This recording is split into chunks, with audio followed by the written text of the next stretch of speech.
গেল রসগোল্লা, সবাই চাইবে, যদি নুনের গোল্লার পাত্রে পড়ে যায় ওটার কোনো ভ্যালু নেই। ঠিক তেমনি আমাদের জীবনও সময় রূপ ছানার গোল্লাটা যদি কৃষ্ণ কথা সময়ের রসে পড়ে যায় তাহলে তার দাম হয়ে যায়। যদি বিষয় কথা অর্থাৎ এক্সটার্নাল যে কাজকর্ম আমরা সংসার জীবনযাত্রায় করি তার আলোচনায় যদি পড়ে যায় সেটার আর কোনো ভ্যালু থাকে না। তাই আজকে আমরা কি বললাম, আজকের সন্ধ্যাটা আনন্দময় সন্ধ্যা। কারণ আজকের সন্ধ্যায় কার নামটা মিশছে? আমার আনন্দময় ভগবান, তার নামটা এখানে মিশে যাচ্ছে। বেশ ভালো কথা, আনন্দময় ভগবানের কথা মিশছে। আজকে কি বিষয় নিয়ে আমরা বলবো? আজকের বিষয়বস্তু হচ্ছে ভগবত নামের গুণ। আমরা ইংরেজিতে নেম বলতে কি বুঝি? নাউন। যাকে বললে ওই বস্তুটিকে বোঝানো হয়। ভগবত নামের সঙ্গে এর একটু তফাৎ আছে। শাস্ত্র কি বলছেন? হরে রাম হরে রাম হরে নামৈব কেবলম কলৌ নাস্তেব নাস্তেব নাস্তেব গতিরন্যথা। আমাদের যুগ কটা? চারটে যুগ, সত্য, ত্রেতা, দ্বাপর এবং কলি। প্রথম যুগের নাম হলো সত্য যুগ। সত্য শব্দের অর্থ কি মা বাবা? ট্রুথ। সত্য মিন্স ট্রুথ। যে যুগে আমার ঈশ্বর পরমানন্দময় ভগবান সকলের জীবনে সত্য। ন্যাচারালি একটা বাচ্চা যখন প্রথম বড় জন্মগ্রহণ করে তখন সে কি করে? উইদাউট পেরেন্টস থাকতে পারে না, তাই না? বাবা মাকে ছেড়ে থাকতে পারে না। কোনো কোনো মা আবার একটু মাথাটা ঝাঁকিয়ে বলে, কোনো কোনো বাবা একটু গর্ব করে বলে, আমার ছেলেটা আমার মেয়েটা আমার কোল ছাড়া কারুর কোলে যেতে চায় না। ভালো কথা। সেই ছেলে যখন বড় হয়ে যাবে, 18 বছর বয়স হবে, 20 years old হয়ে যাবে, তখন খেয়াল করে দেখো তোমার কোলে আর আসতে চাইবে না। আগের দিন আমি বলেছি 20 বছর ধরে যে পিতামাতা এত যত্ন করে বড় করে, 20 years ধরে, 22 years ধরে বা 18 years ধরে কত যত্ন করে বড় করে, নিজের শখ আহ্লাদকে বিসর্জন দিয়ে সন্তানের আনন্দকে বড় করে দেখে। কারণ পিতামাতাকে বলবার কেউ নেই। 18 বছর পর কলেজে পড়তে গিয়ে, ইউনিভার্সিটি পড়তে গিয়ে যদি 18 দিনের কোনো সম্পর্ক হয়ে যায় কারোর সাথে, তখন এই 18 বছরের সম্পর্কটা তখন হালকা, তখন আর এটার গুরুত্ব থাকে না। তার মানে কি বুঝলাম? যখন সন্তান জন্ম নেয় এই বোধটা তার ভেতরে থাকে, আমার পিতামাতাই আমার সব, তারাই সব কিছু। যখন আস্তে আস্তে সময় পাল্টাতে থাকে তখন আস্তে আস্তে তার এই ফোকাসটা নষ্ট হয়ে যায়। ঠিক তেমনি প্রথম যে যুগ সত্য যুগ, সেই সময় সবাই জানতেন ঈশ্বর সত্য, তিনি ছাড়া কিচ্ছু নাই। যখন যুগ আস্তে আস্তে পাল্টাতে লাগলো তখন আমরা ঈশ্বরের স্মরণ থেকে আস্তে আস্তে অ্যাওয়ে হতে আরম্ভ করলাম, ডিস্টেন্স তৈরি হতে আরম্ভ করলো আমাদের সাথে। তাহলে প্রথম যুগের নাম হলো সত্য যুগ। তারপরের যুগের নাম কি? ত্রেতা। তোমরা জানো বা আপনারা জানেন সত্য যুগের ধর্ম হলো ধ্যান। ধ্যান বলতে আমার ছেলে মেয়েরা বুঝতে পারবে না। ধ্যান বলতে কি বোঝায়? ধ্যানের এক কথায় বলা যেতে পারে, ইংরেজিতে কি বলা যায়? টু মাচ অ্যাটেনশন বা টু মাচ মেডিটেশন। মেডিটেশনের আরেক নাম হলো ধ্যান। এখন মেডিটেশন অনেকে করে, কিন্তু মেডিটেশন করে আমরা যে দীক্ষা মন্ত্র নিয়েছি গুরুদেবের কাছ থেকে, যখন জব করি লোকে খেয়াল করে দেখবে অন্য সময় কোনো প্রবলেম নেই, টেলিভিশন দেখলে প্রবলেম নেই, উইম্বলডন টেনিস দেখছি, কোনো প্রবলেম নেই। যখন আমরা অফিসিয়াল জব করছি তখন কোনো প্রবলেম নেই। যখন গুরুদেবের দেওয়া মন্ত্রটা জব করতে বসবো তখন দুনিয়ার চিন্তা মাথার মধ্যে চলে আসবে, কিছুতেই আমাকে ও ঠিক মতো করতে দেবে না। এটাই হলো মায়ার খেলা। কারণ ওটা যদি ঠিক মতো করতে পারি তাহলে তো আমি ভগবানের কাছে চলে যাব, অন্যদের কাছ থেকে গায়েব হয়ে যাব। তাই এটা আমাকে করতে দেওয়া হবে না। তা সত্যযুগের ধর্ম হলো ধ্যান। ধ্যানের আর এক অর্থ কি আমরা কি বললাম? টু মাচ অ্যাটেনশন বা মেডিটেশন। ত্রেতা যুগের ধর্ম কি? যাগ যজ্ঞ। যজ্ঞ বলতে কি বলা হয়? অগ্নি প্রজ্বলিত করে যেখানে স্বাহা মন্ত্রে আহুতি দেওয়া হয়। আচ্ছা, এই যুগটার নাম হলো ত্রেতা। ত্রেতার ধর্ম হলো যাগ যজ্ঞ। ধ্যান থেকে যখন মানুষ সরে আসছে, আস্তে আস্তে যাগ যজ্ঞের দিকে মন যাচ্ছে, কারণ তার মনটা কনসেন্ট্রেট করা প্রবলেম হয়ে যাচ্ছে। ত্রেতার নামটা ত্রেতা হলো কেন? বলছেন 3 অগ্নির দ্বারা যজ্ঞ করা হতো। দাক্ষিণ, গাঢ়পত্য, আহবনীয়, এই 3 অগ্নির দ্বারা যজ্ঞ করা হয় বলে যুগটার নাম হলো ত্রেতা। এরপরে এলো দাপর যুগ। দাপর যুগে আমরা কি পেলাম? দাপর যুগের ধর্ম হলো পরিচর্যা। সত্য যুগের ধর্ম হলো ধ্যান। ত্রেতার ধর্ম হলো যাগযজ্ঞ। দাপরের ধর্ম হলো পরিচর্যা। পরিচর্যা মানে ইংরেজিতে আমরা বলি বাবা নার্সিং। যখন কারোর প্রতি তুমি অ্যাটেনশন দিচ্ছ, টেক কেয়ার করছো, টেক কেয়ার করাকে বা নার্সিং করাকে কি বলা হয়? পরিচর্যা। ক্লিয়ার? হ্যাঁ, তা পরিচর্যা যেটা পিতামাতা আমাদের করে, ভগবানের পরিচর্যা করার কথা এখানে বলা হচ্ছে। তাহলে দাপর যুগের ধর্ম হলো পরিচর্যা। দাপর যুগের নাম দাপর কেন? 2টি পরতত্ত্ব এতদিন মানুষ জানতো না।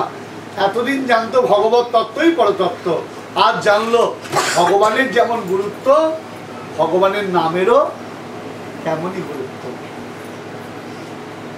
যেমন আমি আগের দিন বলছিলাম আমার দাদু ভাইদের, সূর্যকে আমরা কাছে পাই না, বাট সানলাইটকে আমরা কাছে পাই। ভগবানকে আমরা কাছে পাই না বটে, ভগবানের নামকে আমরা কাছে পাই। চতুর্থ যুগের নাম হলো, অর্থাৎ 2টোই পরতত্ত্ব, কৃষ্ণ তত্ত্ব আর কৃষ্ণ নাম। কলিযুগে কি হলো? কলির ধর্ম কি? কলহ। শাস্ত্র বলছেন কলি কলহ বিগ্রহ। যেখানেই কিছু মানুষ এক জায়গায় হবে দেখবে একটা না একটা ঝগড়া আরম্ভ হয়ে গেছে।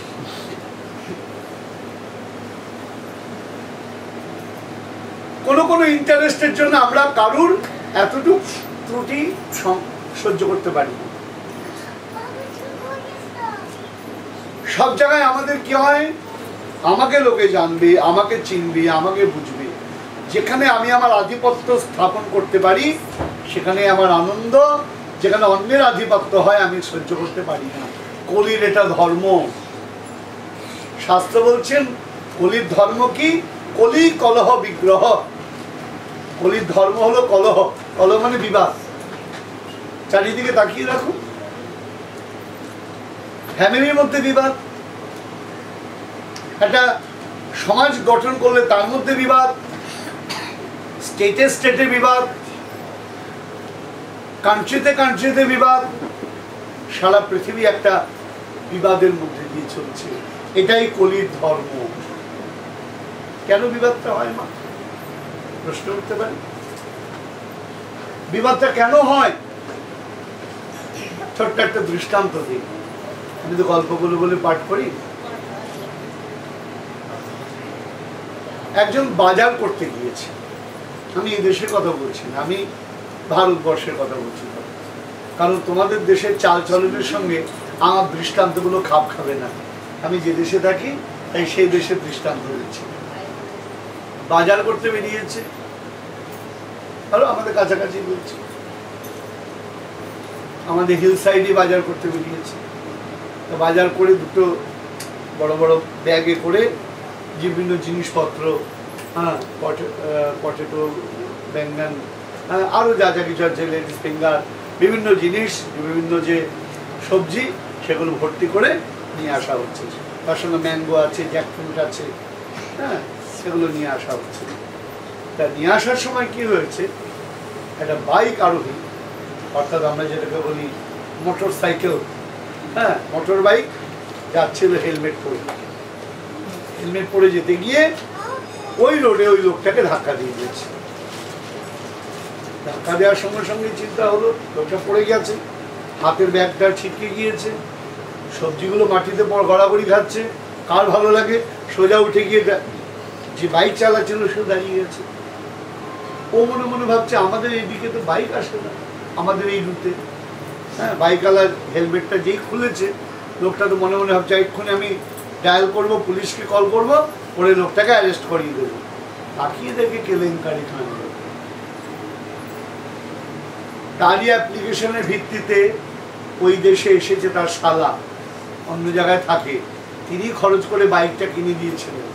শালা শখ হয়েছে মোটরসাইকেল চালাবে, শালা লোক পায়নি, সকালবেলা জামাইবাবুর বাড়িতে আসতে গিয়ে জামাইবাবুকে দিয়েছে ধাক্কা। জামাইবাবু কি করবেন, শালার দিকে তাকিয়ে, হেলমেটটা যে খুলেছে মুখের দিকে তাকিয়ে লজ্জা পেয়ে গেছেন। হ্যাঁ, কিভাবে বাইক চালাও, এই যদি আমি না থাকতাম, এই আজকেই তো পুলিশ কেস হয়ে যেত, এক্ষুনি পুলিশ ডাকতো লোকে। আমার ব্যাপার হলো তোমার বেলায় পুলিশ কেস হলো না কেন, আমার নিজের লোক তো, একদম নিজের, আমার বউয়ের ভাই। এখানে পুলিশ দিলে বাড়ি থেকে পুলিশ হয়ে যাবো আমি, বিপদ হয়ে যাবে।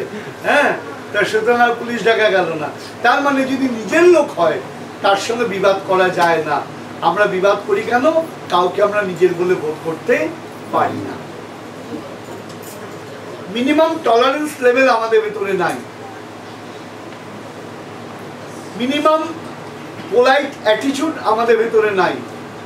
আজকে আমি আমার সন্তানদের বলছিলাম ঘটনা প্রসঙ্গে, যে আমরা যখন রোডে ট্রাফিক জ্যামে আটকে থাকি, তখন আমরা গাড়ির ভেতরে বসে থাকি না, কাকে গালাগাল দেবো, কাকে কিছু বলবো, উপায় নেই।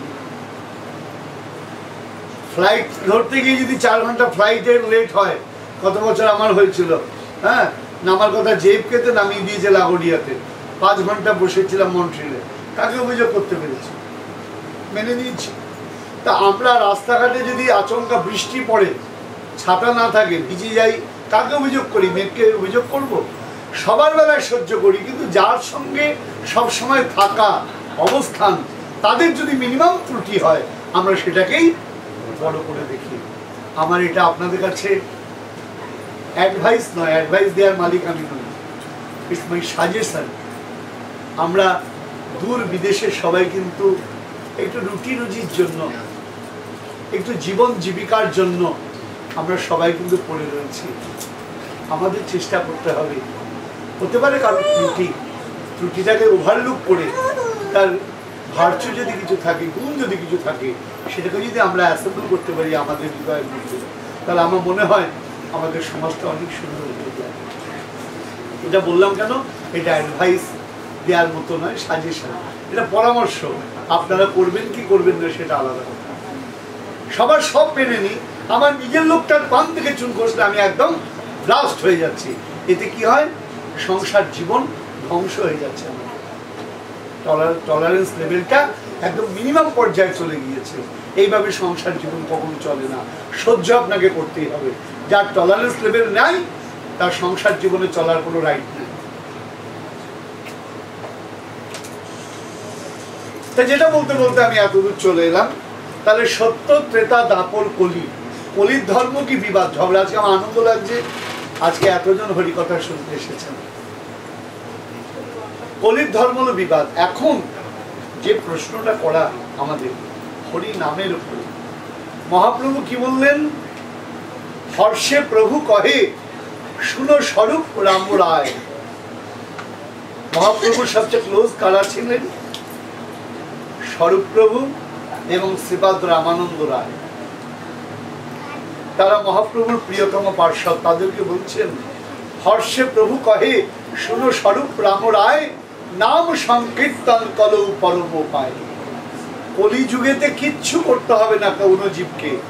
আমি কলিযুগ পাবন অবতার গৌরহরি কথা দিচ্ছি, শুধু ভগবত নামকে যে আশ্রয় করবে সে ভগবত উপলব্ধি লাভ করবে, তার আর কিচ্ছু করতে হবে। এখন প্রশ্ন হচ্ছে এই জায়গাটায়, তাহলে ভগবত নামের গুরুত্ব কলিযুগে মহাপ্রভু দিলেন, তাই তো? বলে না, হীরা ডায়মন্ড আজকেও দামি, 500 বছর আগেও দামি ছিল, 1000 বছর আগেও দামি ছিল। এমন নয় 1000 বছর আগে কম দামি ছিল, এখন ডায়মন্ডের দাম বেড়ে গেছে। সেটা ভ্যালু সবসময় ছিল। তা হরিনাম তার ভ্যালু সবসময়, সত্য যুগেও রয়েছে, ত্রেতা যুগেও রয়েছে, দাপর যুগেও রয়েছে, কলি যুগেও রয়েছে। তাহলে মহাপ্রভু আমাদের যে দিলেন, বলে হ্যাঁ দিলেন, তার মানে দামি জিনিসটাই আমাদের দিয়েছেন, এটা ভাবার কোনো কারণ নেই। আমাদের কম দামের জিনিস দিয়েছেন, কম মূল্যবান জিনিস দিয়েছেন, তার জন্য আমরা গর্বিত। আমরা কলিহত জীব, হ্যাঁ আমরা কলিহত জীব, আমরা গর্বিত। শুধু ভক্তমন্ডলী মহাজন বলেছেন, পদ দিয়েছেন যার জন্য।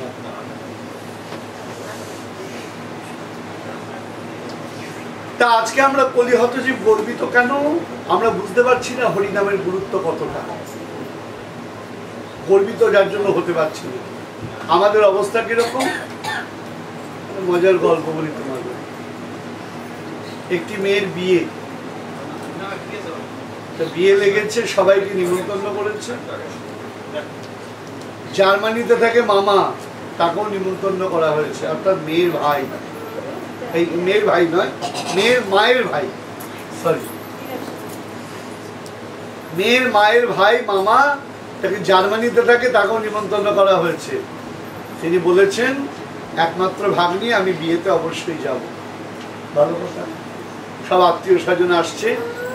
জার্মানি থেকে মামাও এসেছেন, কলকাতায় দমদম এয়ারপোর্টে, হ্যাঁ ফ্লাইট ল্যান্ড করেছে। মামা গাড়ি করে চলে গেছেন বিয়ে বাড়িতে। বর এলেও এত হইচই হয় না, মামা আসায় যা হইচই হলো। কারণ এক্সপেকটেশন কি, জার্মানি থেকে এসছে মামা, বিরাট অবস্থা, ভালো গিফট দেবেন। মামা বেশিক্ষণ থাকলেন না, 6-7 ঘন্টা থেকে খাওয়া দাওয়া করে বললেন, আমার দিল্লিতে একটা মিটিং আছে, ওই জন্যই আসা, বিয়েটাও সেরে গেলাম, আমি চলে যাচ্ছি। ভাগ্নি এই প্যাকেটটা নাও, এই জিনিসটা তুমি গলায় পড়বে, ব্যবহার করবে।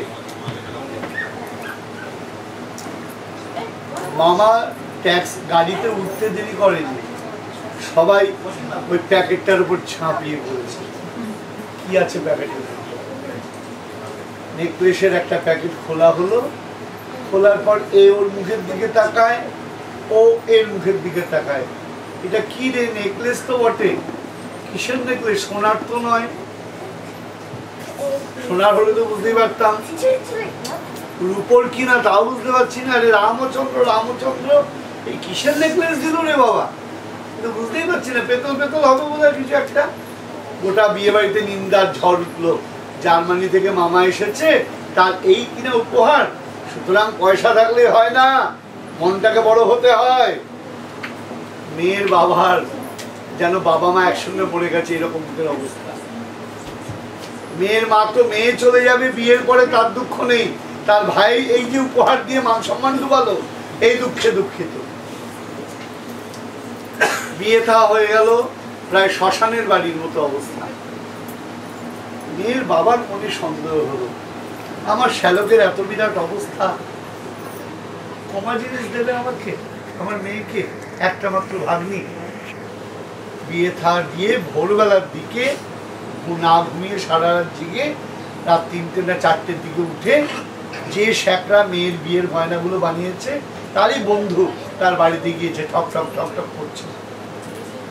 শ্যাকরা বেরিয়ে এসছে, কি হলো রে ভাই, কোনো গয়নায় কোনো গন্ডগোল হয়েছে? তুই এত সকালেই বলে, না দরজা খোল, তোর সঙ্গে দরকার আছে। দরজা খুলে গয়নাটা দিয়েছে। দেখ তো ভাই, কিসের গয়না? কাল থেকে আমাদের খাওয়া দাওয়া নেই, মেয়ের বিয়ে দুঃখ একরকম, লোকের নিন্দায় কান পাততে পারছি না, আমার শালা নাকি পেতলের গয়না দিয়ে চলে গিয়েছে। জহুরি অনেকক্ষণ ধরে দেখে বলল, তুই যে এসছিস কেউ দেখেছে আমার বাড়িতে? না, কেউ দেখেনি, ঘুমিয়ে আছে। বলে তাড়াতাড়ি যা, এই নেকলেসটা নিয়ে মেয়েকে বলবি আগে লকারে রাখতে। মানে এখানে যতগুলো পাথর সবগুলো ডায়মন্ড, আর পুরো নেকলেসটাই প্লাটিনামের। বলে কি নাম? বলে তুই বুঝবি না, প্লাটিনাম, আরো দামি ধাতু। এখন ও তো বোঝে নাই, এখন আনন্দে ফুলতে ফুলতে বাড়িতে আসছে।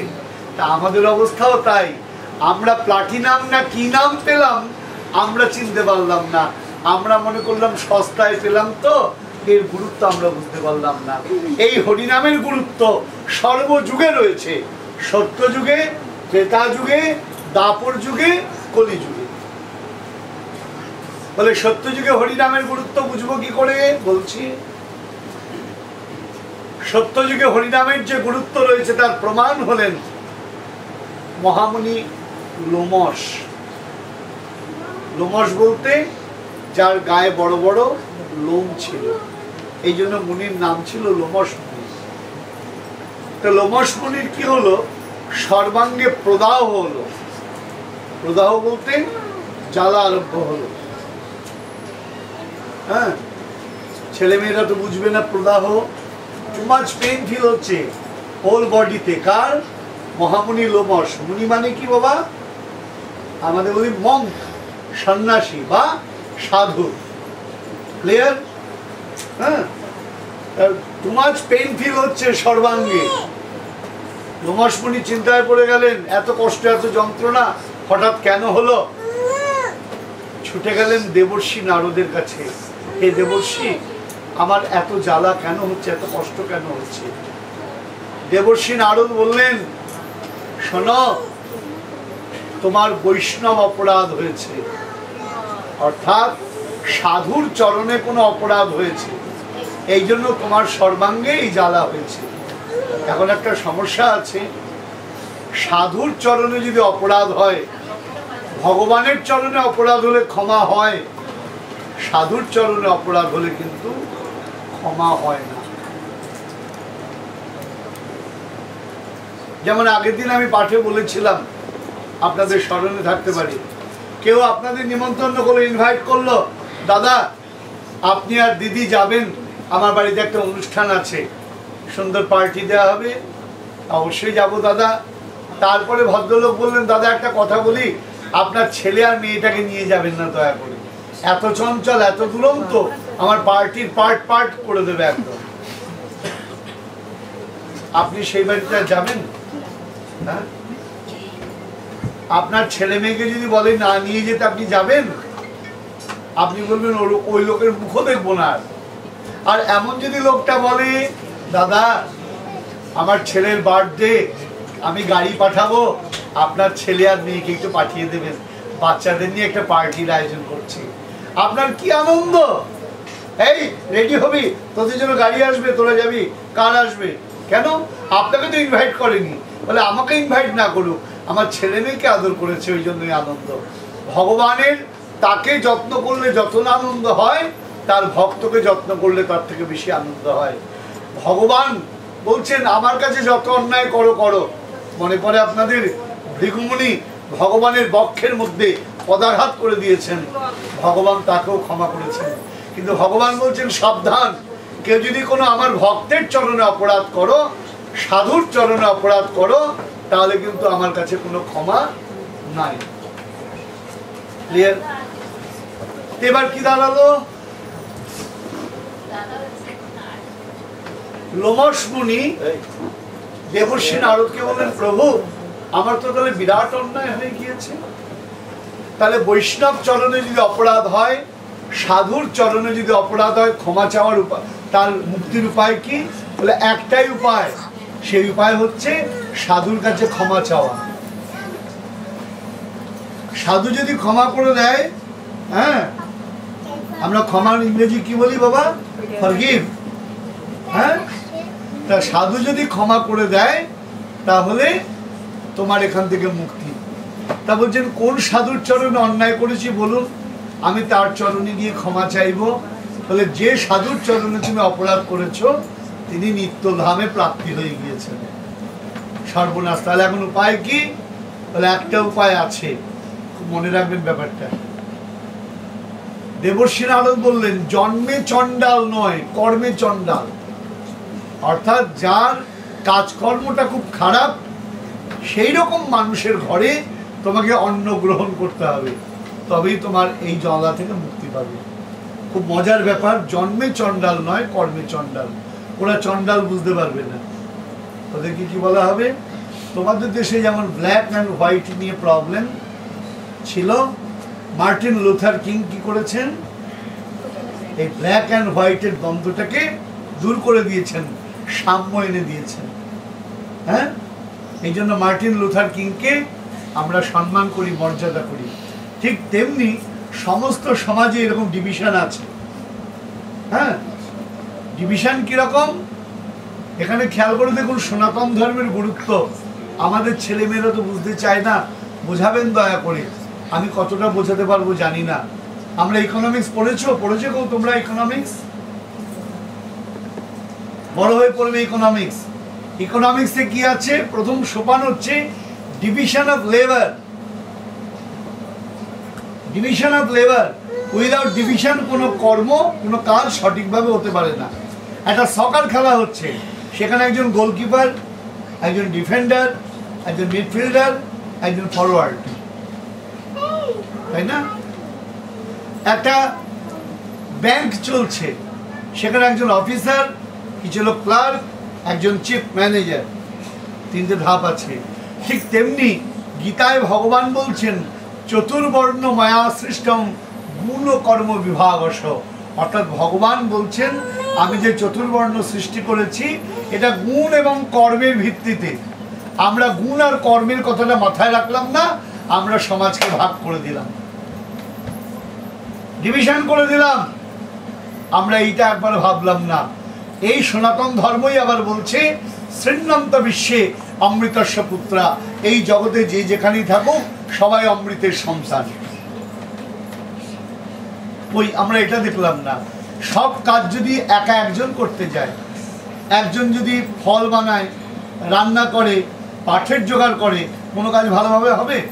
একজন বলছেন দিদি আমি রান্না বান্না করছি, দিদি আপনি ফলটা একটুখানি বানিয়ে রাখুন। একজন বলছেন ঠিক আছে ফল বানাও, আমি লাইট টাইট লাগিয়ে পাঠের অ্যারেঞ্জমেন্ট করছি। একজন লোকজনকে ডেকে বসাচ্ছে, সবাইকে চুপ করতে বলছে। সবার প্রচেষ্টায় অনুষ্ঠানটা হয়, একার প্রচেষ্টায়। আমি না থাকলে এই অনুষ্ঠান হতো না। এটাই কিন্তু অহংকার। অহংকার সমস্ত সমাজেই ধ্বংসের কারণ। যদি বলেন আত্মবিশ্বাস থাকা কি অন্যায়, কনফিডেন্স থাকা কি অন্যায়? বলছেন না, কনফিডেন্স এবং প্রাইড দুটোর মধ্যে ডিফারেন্স আছে। আমি পারি, ইটস মাই কনফিডেন্স অবভিয়াসলি। হ্যাঁ, এটা আমি অবশ্যই করতে পারি, এটা কনফিডেন্স। কিন্তু আমি একমাত্র এই কাজটা পারি, এটার নাম হলো প্রাইড। আমি ভালো, এই ভাবনাটা অবশ্যই কনফিডেন্স। কিন্তু আমি একমাত্র ভালো আর সবাই আমার মতো নয়, এর নাম হলো অহংকার। তাই আমি ভালো এটা মনে করা দোষের নয়, কিন্তু আমি একমাত্র ভালো এটাই মনে করা দোষের। আমি পারি এটা মনে করা দোষের নয়, আমি একমাত্র পারি এটা মনে করা দোষের। আমি অনুষ্ঠানে কাজ করেছি এটা মনে করা দোষের নয়, আমি না থাকলে অনুষ্ঠানটা হতো না এটা মনে করা দোষের। এই অহংকার। তাই যেটা বলতে যাচ্ছিলাম, ভগবান কি করলেন? চারটে গ্রুপ তৈরি করলেন, চতুর্বর্ণ। কি কি? ব্রাহ্মণ, ক্ষত্রিয়, বৈশ্য, শূদ্র। আরো নিচে যারা রয়েছেন, যারা খুব খারাপ কাজ করেন, তাদেরকে আমরা কি বলি? চণ্ডাল। আস্তে এবার লোমসমুনিকে দেবর্ষি নারদ কি বললেন? জন্মে চণ্ডাল নয়, অর্থাৎ জন্মটা ভালো জায়গায়, কাজকর্ম করছে খারাপ, এমন জায়গায় অন্ন নিতে হবে। লোমসমুনি কোথায় পাবেন? পাওয়া গেল বাবা কান্যকুব্জ নামে একটা প্রদেশ ভারতবর্ষের মধ্যে। সেইখানে অজামিল বলে একজন ব্রাহ্মণ পুত্র, কিন্তু সে কি করলো? নিজের পত্নীকে ছেড়ে দিয়ে একটা কুলোটা, যার ক্যারেক্টার আমরা কি বলি? Loose character. এমন লুজ ক্যারেক্টার একজন রমণীর সঙ্গে সংযোগ তৈরি করলো। তৈরি করে কি হলো? অনেকগুলো সন্তানকে জন্ম দিল। নিজের বাবা মা পত্নী সবাইকে পরিত্যাগ করলো। এবং সে কি করতে আরম্ভ করলো? সে তার ছেলে মেয়েদের নিয়ে ডাকাতি করতে আরম্ভ করলো। ডেকয়েট হয়ে গেল বিখ্যাত। সবাইকে হত্যা করছে, মারছে, স্ন্যাচ করছে, এই হচ্ছে তার কাজ। এইরকম করতে করতে সে চূড়ান্ত অপরাধী হয়ে গেল। ঋষি খবর পেলেন অজামিলের। লোমশমণি কি করলেন, একদিন অজামিলের ঘরের সামনে এসে উপনীত হলেন। অজামিল তখন কি করতে গেছে, ডাকাতি করতে গেছে তার ছেলে পেলেদের নিয়ে। অনেকগুলো ছেলে তো, যেগুলো চেহারা ভালো সেগুলোকে নিয়ে ডাকাতি করতে গেছে। লোমশমণি এসে বললেন, ভবতী ভিক্ষাং দেহি, আমাকে ভিক্ষা দাও। অজামিলের পত্নী, যেই যে দাসী পত্নী যাকে বলা হচ্ছে, যার স্বভাব ভালো ছিল না, তিনি বেরিয়ে এলেন, কোলে একটা ছোট্ট বাচ্চা। বাবা, আপনি আমাদের কাছ থেকে ভিক্ষা চাইতে এসেছেন? আমাদের অন্ন এত খারাপ, এত পাপযুক্ত, জঙ্গলে ছড়িয়ে দিলে কাকও বসতে চায় না, আপনি আমার কাছ থেকে ভিক্ষা চাইছেন? তখন মহামুনি বললেন, লোমশমণি বললেন, হ্যাঁ মা, আমি তোমার ঘরেই অন্ন গ্রহণ করব। অন্ন গ্রহণ করলেন। দেবর্ষি নারদের কৃপায় তার সর্বাঙ্গের জ্বালা, তার পেনটাকে কি হলো, সে পেন থেকে তিনি রিলিফ পেয়ে গেলেন, তার কষ্ট থেকে তিনি রিলিফ পেয়ে গেলেন। রিলিফ পেয়ে যখন চলে আসছেন, মনে মনে ভাবছেন, ইস, ওরা তো আমার এত বড় উপকার করলো, এত বড় হেল্প করলো আমাকে, বাট আমি তো ওদের কোনো হেল্প করলাম না, কোনো সাহায্য করলাম না। লোমশমণি কিছুক্ষণ পর ফিরে এলেন। মা, মা গো। বেরিয়ে এলেন অজামিলের ওই পত্নী। বাবা, আপনি চলে এলেন কেন? বুঝেছি আমাদের অন্ন এত পাপ, আপনার বোধহয় কষ্ট হয়েছে না? বলে, না মা, তোমাদের অন্নের পাপের ক্ষমতা নেই আমার ভজনকে নষ্ট করে দেয়। আমি একটা কাজ করতে এসেছি। মা গো, তোমার যে কোলের বাচ্চাটা কতদিন হয়েছে? বলে, বাবা 1.5 মাস। কোনো নাম রেখেছ? কোনো নাম রেখেছ? বলে, না বাবা, কোনো নাম রাখিনি। বেশ, তাহলে আমি আদেশ দিচ্ছি, তার নাম রাখো নারায়ণ। অজামিলের ওই পুত্রের নাম রাখা হলো নারায়ণ। অজামিল এসে শুনলেন। এবার অজামিল কি করে, মাঝে মধ্যে ছেলেকে ডাকে, নারায়ণ খেয়েছে নাকি, নারায়ণ ঘুমিয়েছে নাকি, নারায়ণ খেলা করছে নাকি। এই করতে করতে কি হলো, এই যে নারায়ণ নাম বারবার করছে, নামের কৃপা তার উপর চলে এলো। যখন অজামিলের মৃত্যুর সময় এলো,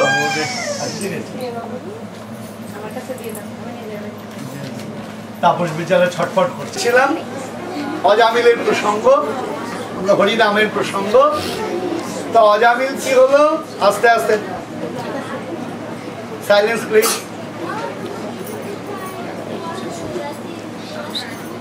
অজামিল নারায়ণ আয়, নারায়ণ ঘুমিয়েছে নাকি, নারায়ণ খেয়েছে নাকি, এই কথা বলতে বলতেই নামের কৃপা হলো তার উপরে। এবার অজামিলের লাস্ট মোমেন্ট লাইফে চলে এলো। অজামিল এত অন্যায় করেছে, যমদূতরা তাকে নিতে এসছে। ভয়ঙ্কর দেখতে সেই যমদূত। ওদের দিকে অজামিল ভয় পেয়ে কি করলো, তার এতগুলো ছেলেকে ডাকলো না, ওই যে নামের কৃপা হয়েছে তার উপরে, সে বলে উঠলো, মুখটা তো জড়িয়ে গেছে, নারায়ণ আয়। এইটা বলতে গিয়ে নারায়ণ আয়, নারায়ণ আয় হয়ে গেল, অর্থাৎ নারায়ণের চরণে সমর্পণ। এই যে 4টে অক্ষর, এই জন্য 4 জন বিষ্ণুদূত চলে এলেন। বিষ্ণুদূত চলে আসার পরে তারা যমদূতদের বলছে, তুমি ওকে ধরবে না? বলে, কেন? সারা জীবন এত অন্যায় করলো। বলে, সব অন্যায় মুক্ত হয়ে গেছে, ও যেহেতু ভগবত নাম করেছে, নারায়ণের নাম করেছেন। বিষ্ণুদূতরা যমদূত বলছেন, ওগো, এটা নারায়ণ বলতে তোমাদের প্রভু নারায়ণ নয়। ভগবানের নাম করলে অপরাধ হয় আমরা জানি, কিন্তু ও নিজের ছেলের নাম নারায়ণ, তাকে ডেকেছে। তখন বলছেন বিষ্ণুদূতগণ, সে ছেলেকেই ডাকুক আর যাকেই ডাকুক, ও নাম তো করেছে, নাম নামের কাজ করেছে, মুখে আর নেওয়া যাবে না। তাই বলা হয়, নাম হলো আগুনের মতো। আগুনে যদি কেউ না জেনে হাত দেয়, তার হাতও পড়ে, যে জেনে হাত দেয় তার হাতও পড়ে। তা হরিনাম যদি কেউ শ্রদ্ধা করেও করে, তাহলেও কাজ হবে, যদি কেউ অবহেলা করে করে, তাহলেও তার কাজ হবে। তাহলে কি হলো, এই হরিনামের মহিমা আমরা দেখতে পেলাম সত্যযুগের মধ্যে। এবার আমরা আসি আস্তে, এবার আমরা আসবো ত্রেতা যুগের দিকে। ত্রেতা যুগে হরিনামের মহিমা কিরকম বাবা, সহজ করে বলার চেষ্টা করছি। আপনারা সকলেই জানেন ত্রেতা যুগে ভগবান আবির্ভূত হয়েছেন প্রভু রামচন্দ্র স্বরূপে। রামচন্দ্র যখন আবির্ভূত হলেন 14 বছরের জন্য বনবাসে গেলেন পিতৃসত্য পালনের জন্য। পিতা কথা দিয়েছেন তার মর্যাদাকে রক্ষা করার জন্য। সেখানে লঙ্কাপতি দশানন সীতা দেবীকে অপহরণ করলে পরে প্রভু বালি বিনাশ করে সুগ্রীবকে রাজা করে হনুমানকে সঙ্গে নিয়ে এবং বানর সেনাকে সঙ্গে নিয়ে সীতা দেবীর অন্বেষণ করতে লাগলেন। হনুমান সংবাদ দেওয়ার পর সমুদ্র বন্ধন করে আরম্ভ হল যুদ্ধ। যুদ্ধে রাবণ রাজা নিহত হলেন। অল্প কথা রামায়ণ শেষ করে দিলাম। রাবণ রাজা যখন মারা গেলেন, এবার বানর সেনাগণ প্রভু রামচন্দ্রের কাছে এসেছে। প্রভু, আমরা এতদিন তো তোমার যে সেবা করেছি, কিন্তু কোনোদিন পারিশ্রমিক চাইনি। আমাদের যে মজুরি, আমাদের যে আর্নিংটা আমরা তোমার কাছে দাবি করিনি কখনো। আজ তোমার কাছে আমরা কি চাইছি? আমাদের পারিশ্রমিক চাইছি। ভগবান শ্রী রামচন্দ্র বলেন, কি পারিশ্রমিক চাও তোমরা বলো? কি পারিশ্রমিক চাও তোমরা বলো? পারিশ্রমিক মিন্স বাবা স্যালারি। Understand it? স্যালারি মানে হচ্ছে পারিশ্রমিক। তোমরা তো পারিশ্রমিক বললে বুঝবে না, বুঝবে? অর্থাৎ পরিশ্রম করলে হ্যাঁ যে বস্তু পাওয়া যায় তাকে পারিশ্রমিক বলা হয়। পরিশ্রম বলতে কি? হার্ড ওয়ার্ক, হার্ড লেবার, তাকে কি বলা হয়? পরিশ্রম। ওকে, ক্লিয়ার? তা বলছে আমাদের স্যালারি এবার দাও। তো রামচন্দ্র বলছেন, কি স্যালারি চাও তোমরা? বলছে, প্রভু আমরা তো অন্য স্যালারি চাই না, আমরা চাই তুমি দেবী সীতাকে বাম ভাগে নিয়ে দাঁড়াবে আর আমরা নয়ন ভরে দেখব, এটাই হলো আমাদের স্যালারি। প্রভু রামচন্দ্র বললেন, বেশ। সীতা দেবীকে আনা হলো। সীতা দেবীর অগ্নি পরীক্ষা হয়ে গেল। সীতা দেবীকে নিয়ে প্রভু বাম ভাগে নিয়ে দাঁড়ালেন। বানর সেনাগণ দর্শন করছেন। করতে করতে কি হলো? তাদের চোখ দিয়ে জল। চোখের জল মানে বাবা টিয়ার্স। হ্যাঁ, ঠিক আছে? তাদের চোখ দিয়ে জল বেরোচ্ছে, অশ্রু বিনির্গত হচ্ছে। তারা প্রভু রামচন্দ্রের দিকে অপলক দিকে তাকিয়ে রয়েছেন। রামচন্দ্র বলছেন, তোমাদের চোখে জল কেন? কি কষ্ট তোমাদের? বলে, প্রভু আমাদের এক চোখে আনন্দের অশ্রু আর এক চোখে বেদনার অশ্রু। আচ্ছা, আনন্দের অশ্রু কেন? প্রভু আজ আমাদের পরিশ্রম সফল, আমরা যুগল রূপে তোমাকে দর্শন করতে পারছি। তোমাদের পেইন কেন? কষ্ট হচ্ছে কেন? প্রভু আমরা তো একা নই, আরো অনেক বানর সেনা এই যুদ্ধে এসেছিল। হ্যাঁ, রাবণের সঙ্গে যুদ্ধ মিন্স বাবা ওয়ার। হ্যাঁ, এই যুদ্ধে এসেছিল। এই যুদ্ধে প্রচুর বানর সেনা মারা গেছে। তারা তো এই রূপ দেখতে পেল না, তাই প্রভু তাদের জন্য দুঃখ লাগছে। আহা, আমরা এই যুগল রূপ দর্শন করলাম, তারা তো দেখতে পেল না। প্রভু রামচন্দ্র বলছেন, সাধু সাধু, এই না হলে আমার ভক্ত। আমরা কি হয়, নিজেরটা পেলেই হয়ে গেল, আর কারুরটা কি প্রয়োজন দরকার লাগলো কি লাগলো না, আই হ্যাভ নো ইন্টারেস্ট। হ্যাঁ, আমরা শুধু আমাদের ওন ইন্টারেস্টটা দেখি, অন্য কারোর ব্যাপারে কোনো ইন্টারেস্ট আমরা দেখাই না। উই হ্যাভ নো ইন্টারেস্ট এমন আদার ম্যাটার, কোনো অন্য বিষয়ে আমরা কোনো আর আগ্রহ দেখাই না। শুধু নিজেরটুকুনি দেখি, নিজের ছেলে চাকরি পেলো কিনা, নিজের মেয়ের পড়াশোনা হলো কিনা, আমার একটা বাড়ি হলো কিনা, শুধু আমার করি। একবার কেউ আমাদের এই শব্দটা বলে না। আমি আজকে যারা আমার পারমার্থিক সন্তান আছেন বা যারা গৌর গোবিন্দ অনুরাগী এসেছেন, তাদের সবাইকে বলবো, আমি শব্দটাকে তুলে দিয়ে একটু আমাদের বলবেন তো, দেখবেন এতে যে আনন্দ আছে, আমি শব্দের মধ্যে এই আনন্দ নাই। হ্যাঁ, আমার গুরুদেব না বলে আমাদের গুরুদেব, আমার কৃষ্ণ না বলে আমাদের গোবিন্দ, হ্যাঁ, আমার সমাজ না বলে আমাদের সমাজ। এই আমাদের শব্দের মধ্যে যে আনন্দ রয়েছে, আমার শব্দের মধ্যে এই আনন্দ কিন্তু নাই। যেটা বলছিলাম, তা প্রভু তাদের জন্য বড় বেদনা। প্রভু রামচন্দ্র বলছেন, ধন্য আমার ভক্তগণ, তোমরা শুধু নিজের আনন্দে আনন্দিত নও, যারা আমার এই রূপ দেখতে পেল না তাদের দুঃখে তোমরা দুঃখ পাচ্ছ। প্রভু রামচন্দ্র তখন কি করলেন? প্রজাপতি ব্রহ্মাকে ডাক করলেন। ডাক বলতে বাবা কল করা। হ্যাঁ, প্রজাপতি ব্রহ্মাকে কল করলেন। প্রজাপতি ব্রহ্মা ছুটে এলেন। বলো প্রভু কি বলবে? প্রভু রামচন্দ্র বলছেন, শোনো, আমি তো নরলীলায় এসেছি, আমি এখন ইচ্ছা করলে সবাইকে বাঁচিয়ে দিতে পারি যে বানররা মারা গেছে, কিন্তু এটা আমার নরলীলার নিয়ম বিরুদ্ধ হয়ে যাবে। তাই তোমাকে আমি আদেশ করছি, তুমি স্বর্গের অমৃত বাড়ি ছিটিয়ে যারা যারা মারা গেছে সবাইকে তুমি আবার পুনর্জীবন দান করো। ব্রহ্মা তো কমণ্ডলু থেকে জল নিয়ে ছিটাতে গেছেন, হনুমান গিয়ে হাতটা চেপে ধরেছে। ও ব্রহ্মা, করো কি? কেন? প্রভু আদেশ করলেন। আরে আদেশ তো করলেন বুঝলাম, যুদ্ধে তো আর বানর একা মারা যায়নি, রাক্ষস তো বেশি মরেছে। হ্যাঁ, তা তুমি যেরকম জল ছিটাতে আরম্ভ করছো, এ তো বানর রাক্ষস সব একসঙ্গে বেঁচে উঠবে।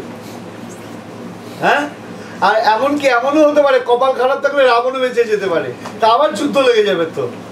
ব্রহ্মা হাসতে হাসতে বলছেন, ওরে চিন্তা নেই, আমি যে অমৃত বাড়ি দিচ্ছি এতে শুধু বানররাই বাঁচবে, রাক্ষসরা কেউ বাঁচবে না। বলে কেন? বলে দেখ, যখন রাম রাবণের যুদ্ধ হয়েছে, বানররা কি বলতে বলতে গেছে?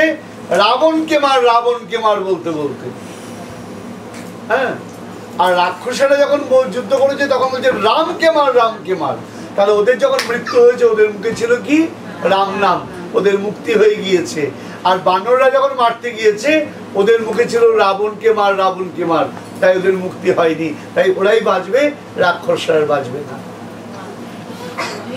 এখানে আরেকটা কথা আছে, অনেকে ভাবতে পারেন বারবার বলা হচ্ছে মৃত্যুর সময় যে ভগবত নাম করবে, হ্যাঁ, সে ভগবানের চরণে যাবে। তাহলে আমরা সারা জীবন করব না, অপেক্ষা করবো কখন মরবো, তখন একটুখানি করে তার ভগবত চরণে চলে যাব। ব্যাপারটা কিন্তু এত সোজা নয়।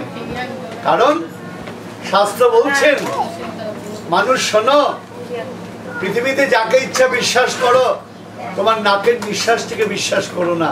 ও যে কখন স্তব্ধ হয়ে যাবে কেউ বলতে পারে না। হ্যাঁ, তাই নিঃশ্বাস নহি বিশ্বাস কদারুদ্ধ ভবিষ্যতি, কখন যে তোমার নাকের বায়ুটা বন্ধ হয়ে যাবে কেউ বলতে পারো না। তাই অবাল্য দেব জপ্তব্যম, বাল্য বয়স থেকে ভগবত নাম অভ্যাস করাতে হবে। আমি প্রত্যেক দিনই বলি এক কথা, আমরা ছোটবেলায় আমাদের ছেলে মেয়েদের আমরা বলি, প্রভু আমেরিকায় মানুষ হইতেছে, বড় হচ্ছে, ওলাপান কথা শোনে না, বাজে কথা, সম্পূর্ণ ভুল কথা। সন্তানদের আমরা ছোটবেলা থেকে ট্রিট করি না। আমি প্রত্যেক দিন এক কথা বলছি, আমরা বাড়িতে পর্যন্ত তাদের সঙ্গে একটু বাংলায় কথা বলি না। অথচ তামিল ফ্যামিলিতে গিয়ে দেখুন, আমি কালকে তো যাইনি, আমি হ্যাঁ মনে পড়ছে, শপিং করতে গিয়েছিলাম কানাডায়, মন্ট্রিলে। একটা হিন্দুস্তানি পরিবার কি সুন্দর নিজেদের মধ্যে ঝরঝরে হিন্দিতে কথা বলছে, পরিষ্কার হিন্দিতে, একটা ইংরেজি টার্মস ব্যবহার করছে না। তাই জন্য তাদের সন্তানরা তাদের কৃষ্টির প্রতি কিন্তু আস্থাশীল।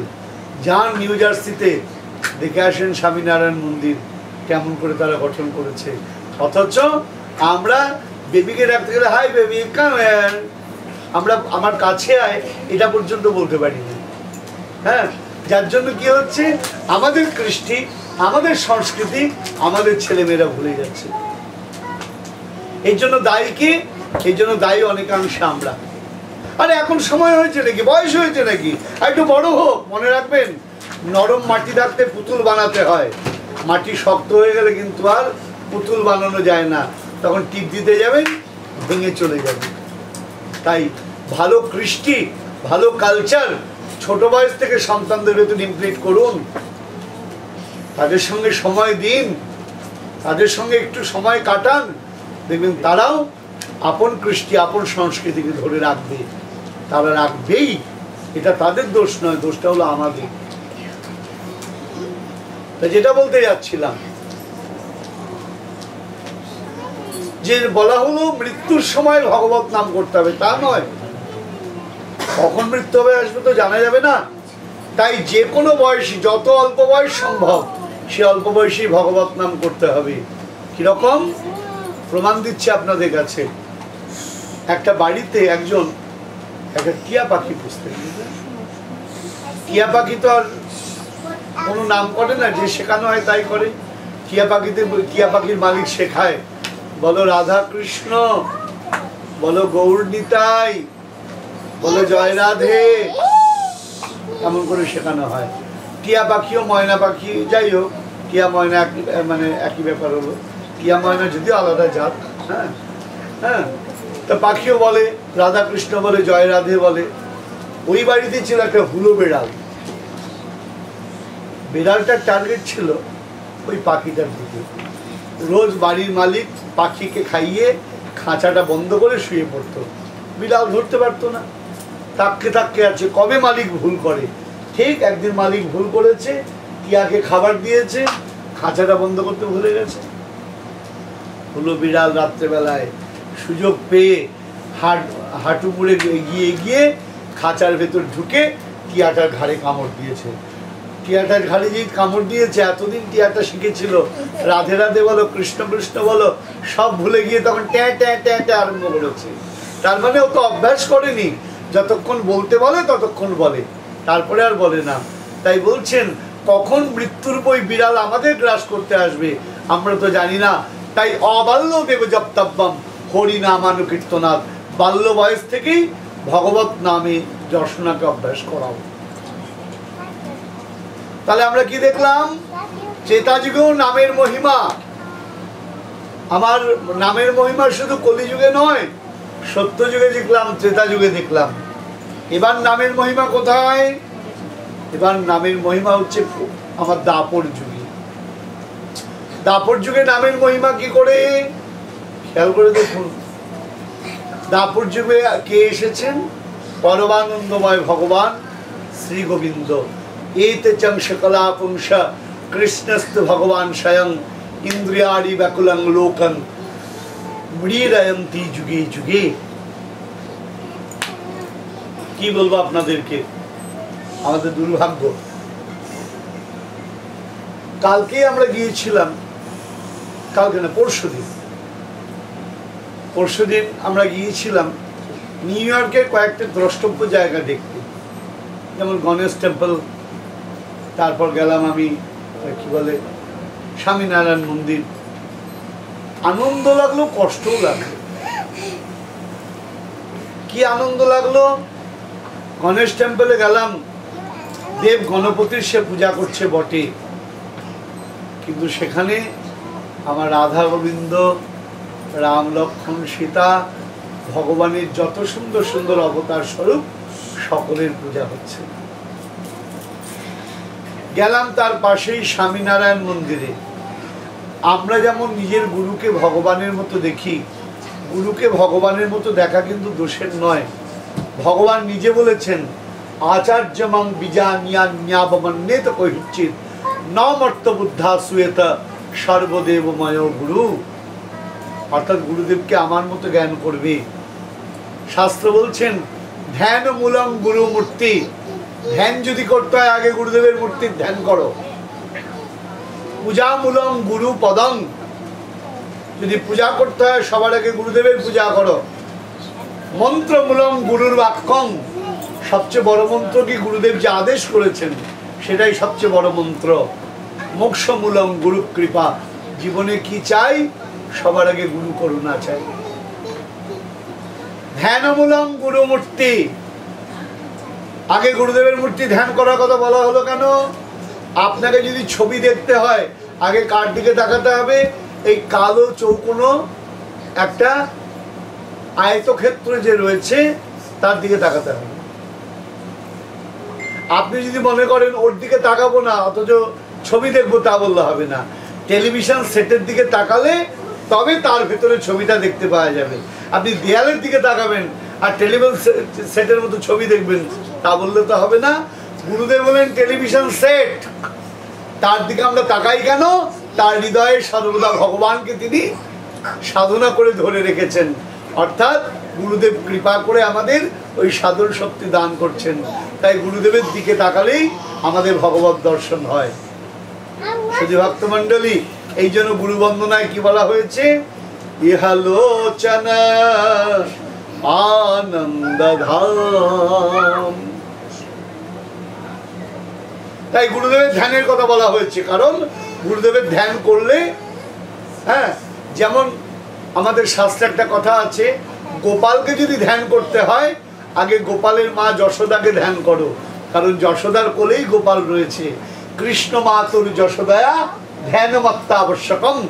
ঠিক তেমনি যদি গোবিন্দকে ধ্যান করতে হয় আগে গুরুদেবকে ধ্যান করো। গুরুদেবের কৃপা হলে পরে তার ভজন প্রভাবে তুমি তাকে হৃদয়তে চিন্তা করতে পারবে। পূজামূলম গুরু পদং, ভগবান বলছেন প্রথমন্ত গুরু পূজ্যং তৎপরে মমার্চনম।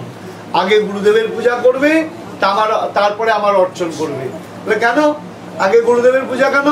আমার লক্ষ্য তো গোবিন্দ তুমি।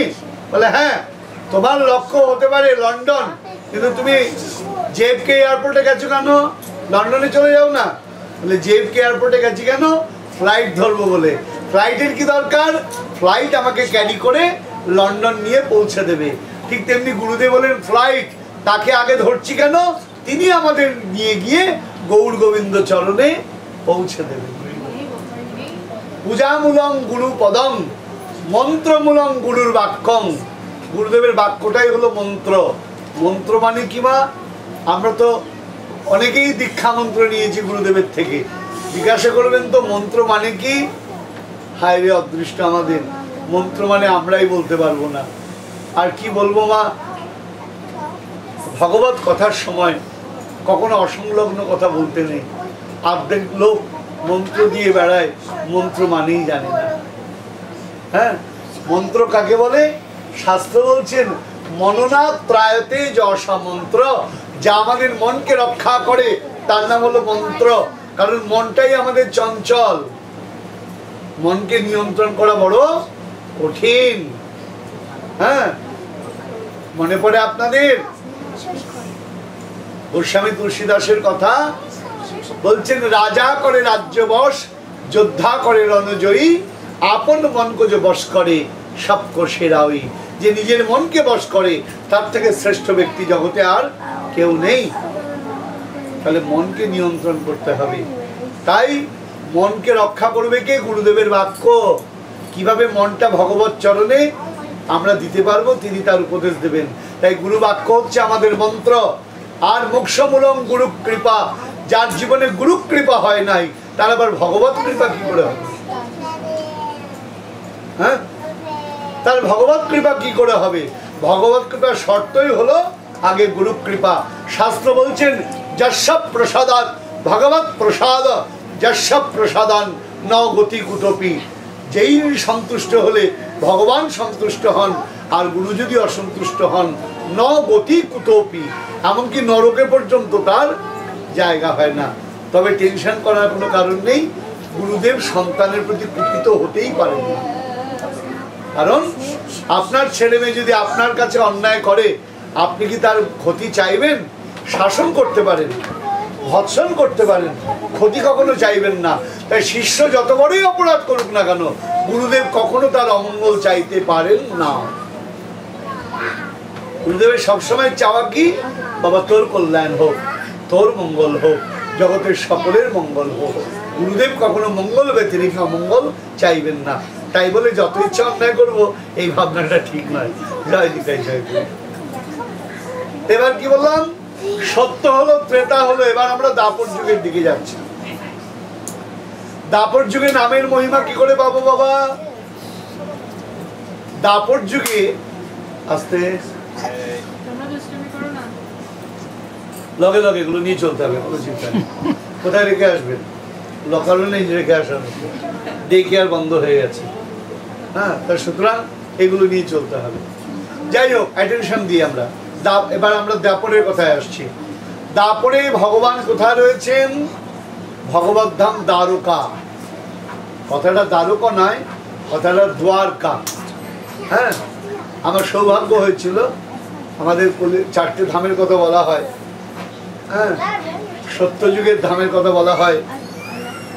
বদ্রীনারায়ণ, ত্রেতায় রামেশ্বর, দাপরে দ্বারকা, কলিতে হলো নীলাচলপুরী। হ্যাঁ, তা আমার সৌভাগ্য হয়েছে, আমার বদ্রীনারায়ণ দর্শন হয়েছে, দ্বারকা দর্শন হয়েছে, নীলাচলপুরীতে দর্শন হয়েছে। শুধু একটা জায়গা বাকি আছে, রামেশ্বর। যদি মহাপ্রভু করেন হতেও পারে। দ্বারকায় রুক্মিণী সত্যভামা দেবী, গোবিন্দের পত্নী, তারা ব্রত করেছেন। ব্রত করবার পর নিয়ম হচ্ছে, আমাদের নিয়ম একটা আছে, ব্রতের পর আমরা ব্রাহ্মণ ভোজন করাই, বৈষ্ণব ভোজন করাই। সাধুকে যত্ন না করলে ব্রতের ফল হবে না। আগেই বলেছি, ভগবান বলছেন গীতায়, আমার যারা ভক্ত অর্জুন তারা আমার অত ভক্ত নয়, যারা আমার ভক্তের ভক্ত তারা আমার সবচেয়ে প্রিয় ভক্ত। অর্থাৎ আমাকে যারা আদর করে তারা তো প্রিয় বটেই, কিন্তু আমাকে যারা আদর করে ভক্ত, তাদেরকে যারা আদর করে তারা বেশি আমার প্রিয় হয়ে যায়। এই জন্য নিয়ম হয় সাধু সেবা, বৈষ্ণব সেবা, এগুলো আমাদের সমাজে রয়েছে। এবার কি হয়েছে, রুক্মিণী সত্যভামা ব্রত করার পর সাধুকে ভোজন করাবেন। শ্রেষ্ঠ সাধুকে দেবর্ষি নারদ। ভোজন করানোর পর একটা অহংকার তাদের, কৃষ্ণের পত্নী আমরা কার পত্নী? গোবিন্দের পত্নী। নারদ বলো, এমন দক্ষিণা দেবো, মনে মনে ভাবছেন, তুমি অনেকদিন খেয়াল রাখবে। নারদ বলছেন, নারদকে বলা হলো, রুক্মিণী সত্যভামা বলছেন, বলো কি চাই? যা চাইবা তাই দিয়ে দেবো তোমাকে। যে জন কৃষ্ণ ভজে সে বড় চতুর। নারদ বলছেন, যা চাইবো তাই দিয়ে দেবে? বলে হ্যাঁ, তাই দিয়ে দেবো। একটা কাজ করো, আমাকে গোবিন্দ দিয়ে দাও। সেই বলেছে গোবিন্দ দিয়ে দাও, রুক্মিণী সত্যভামার তো মাথা বড় হয়ে সর্বনাশ। হ্যাঁ, যা চাইবো তাই দেবো বলেছে, প্রাণ নিয়ে ঢাটানি করছে, বলে না, গোবিন্দ দেওয়া যাবে না। দেবর্ষি নারদ বলছেন, আমি তো আর বলিনি, তোমরাই বলেছো যা চাইবে তাই দেবো। তা আমার গোবিন্দ ছাড়া আর কিছু চাওয়ার নাই। যদি তোমাদের কথা রক্ষা করতে হয় তাহলে গোবিন্দ দাও, নাহলে আমাকে কিচ্ছু দিতে হবে না। তোমরা কথা ভ্রষ্ট হলে কি করা যাবে? রুক্মিণী সত্যভামার সঙ্গে কথা বলছেন, ভাই কি করা যায়? বলতে বিপদে পড়ে গেলাম। ভাই ওকে ভুলিয়ে দাও। কি করে ভোলাবো? নারদ, এই গোবিন্দের রিপ্লেসমেন্ট যদি কিছু দেই, রিপ্লেস করে যদি কিছু দেই। দেবর্ষি নারদ মনে মনে ভাবছেন, হায় রে কৃষ্ণ মহিষী, তোমরা জানো না গোবিন্দের কোনো রিপ্লেসমেন্ট হয় না, তার মতন কিছু হয় না। অর্থাৎ রুক্মিণী সত্যভামা বলছেন, গোবিন্দের সমান যদি কিছু দেই। কি সমান দেবা? দাঁড়িপাল্লা আনো, ওয়েট বক্স আনো, একদিকে গোবিন্দকে রাখো, একদিকে দ্রব্য রাখো। দুজনের ওজন যখন সমান হবে, যে দ্রব্য হবে আমি নিয়ে চলে যাব। ওয়েট বক্স আনা হলো, একদিকে গোবিন্দ আর একদিকে দুনিয়ার জিনিস চাপানো হচ্ছে। গয়না গাটি, খাবার দাবার, জামা কাপড় সব দিতে দিতে এমন অবস্থা হয়েছে, এখন রুক্মিণী আর সত্যভামার গায়ের কাপড় ছাড়া কিছু নাই। অহংকার হয়েছিল, আমরা কৃষ্ণ মহিষী। দেবর্ষি নারদ মুচকি মুচকি হাসছেন, গোবিন্দ হাসছেন। দাড়িপাল্লা নড়েও না, চড়েও না, গোবিন্দের দিকে ওয়েট বেশি হয়ে রয়েছে। এমন সময় এলেন গোবিন্দের প্রিয় ভক্ত উদ্ধব মহারাজ। বলছেন, হ্যাঁ গো, করছো কি? গোবিন্দকে রেখে সোনা দানা দিয়ে ওজন করছো, জামা কাপড় দিয়ে ওজন করছো, সব নামিয়ে রাখো, কিচ্ছু দিতে হবে না। বলে কি করো? বলে একটা তুলসী পাতায় কৃষ্ণ নাম লিখে দিয়ে দাও। সমস্ত কিছু নামিয়ে রেখে তুলসী পাতার মধ্যে শ্রীকৃষ্ণ নাম লিখে যেই দিয়ে দেওয়া হলো, গোবিন্দের হালকা হয়ে গেলেন, নাম ভারী হয়ে গেলেন। হ্যাঁ, তাহলে নামের মহিমা কোন যুগে? সত্য যুগে রয়েছে, ত্রেতা যুগে রয়েছে, দাপর যুগে রয়েছে। তা সেই নাম কলিযুগ পাবন অবতার গৌরাঙ্গ সুন্দর আজ আমাদের দিয়েছেন, সেই হরিনাম আমাদের দিয়েছেন। এখন প্রশ্ন উঠতে পারে, এই আগের যুগে কেন হরিনাম দেয়া হলো না? তখন কেন ধ্যান দেয়া হলো, যাগযজ্ঞ দেয়া হলো, ভগবানের পরিচর্যা দেয়া হলো? নামের মহিমা যখন সর্বযুগে, সেই যুগেও তো নাম দেয়া যেতে পারত। ব্যাপার আছে, যদি কোনো ধনী ব্যক্তি হয়, তাকে যদি এখন ওয়েলফেয়ার সোসাইটিতে নিয়ে যাওয়া হয় ফ্রি ট্রিটমেন্টের জন্য, তার ভালো লাগবে না। ফ্রি ট্রিটমেন্ট হচ্ছে, এটা কোনো ভালো ডাক্তার না। ভিজিট দেবো $500, ভিজিট দেবো $1000, তবে বোঝা যাবে ডক্টর ভালো। এই কি কোনো কিছুই না, পয়সা কুড়ি লাগে না, হ্যাঁ, তার ভালো লাগবে না, কারণ তার তো সামর্থ্য আছে। সত্যযুগ, ত্রেতা যুগ, দাপর যুগের লোকেদের সামর্থ্য ছিল, শুধু হরিনাম বললে তারা করতো না। তাদের অবস্থা কিরকম, একটা গল্প বলে শেষ করব। এক রাজা ছিলেন, বুঝলেন? রাজার কি হয়েছে, টু মাচ পেন ফিল হচ্ছে পেটের মধ্যে, অ্যাসিডিটি বা কোনো গ্যাস্ট্রিকের কোনো প্রবলেম হতে পারে, টু মাচ পেন ফিল হচ্ছে। অনেক ডাক্তার দেখালেন, অনেক ওষুধ খেলেন, রোগ আর সারে না। তখন রাজা কি করলেন, একটা ঢেড়া পিটিয়ে দিলেন। ঢেড়া বলতে অ্যানাউন্স করে দিলেন একটা, ওরা তার ঢেড়া বুঝবে না। রাজাটা অ্যানাউন্স করলেন, কি অ্যানাউন্স, যে আমাকে পেন থেকে রিলিফ দিতে পারবে তাকে আমি কি করবো, 1000, হ্যাঁ 1000 কি দেবো, সোনার মুদ্রা, অর্থাৎ গোল্ডেন কয়েন দেবো আমি। 1000 গোল্ডেন কয়েন, তার লাইফ দাঁড় করিয়ে দেবো, আবার অনেকটা প্রপার্টিও দিয়ে দেবো। কেউ আর আসে না, সব ডাক্তাররা আসে। আর যদি আমার পেটের ব্যথা সারাতে না পারে, তার পিঠে 1000 চাবুক মারবো হান্টার দিয়ে। এই কথা শুনে কোনো ডাক্তাররা আসে না। এদিকে কি হয়েছিল, দেশে এক কবিরাজ ছিল, অর্থাৎ যাকে বলা হয় গ্রাম্য চিকিৎসক। কবিরাজ ছিলেন, তিনি হার্বাল ট্রিটমেন্ট করতেন। তা কবিরাজ ছেলেকে নিয়ে ডাক্তার রুগী দেখাতে যেত।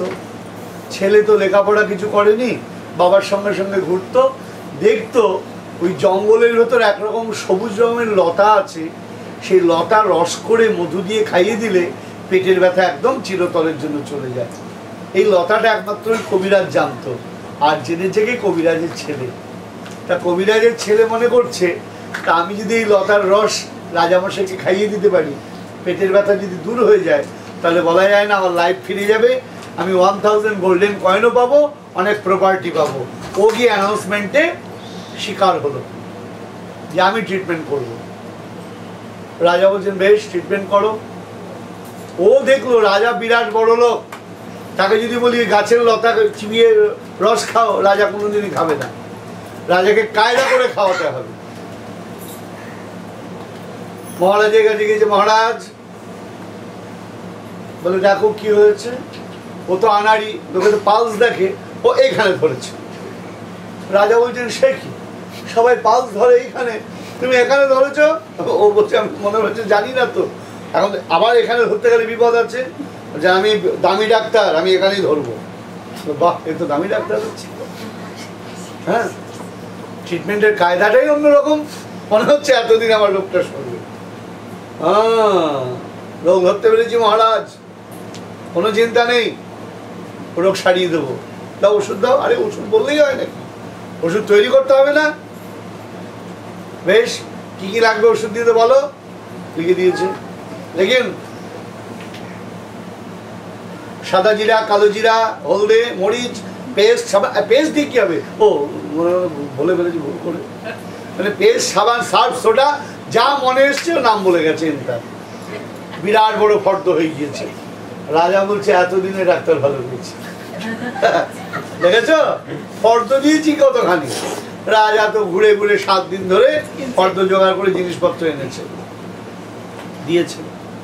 বলছে দাদা একটা ঘর দিন, এই ঘরে আমি ওষুধ তৈরি করব, আর ওষুধ তৈরি হওয়ার পরে তারপরে আপনাকে খাওয়াবো। রাজা বলছেন না, এবার রোগ সারবে। দামি ডাক্তার, তেমন ঘর চাইছে, খাওয়া দাওয়ার ব্যবস্থা হলো।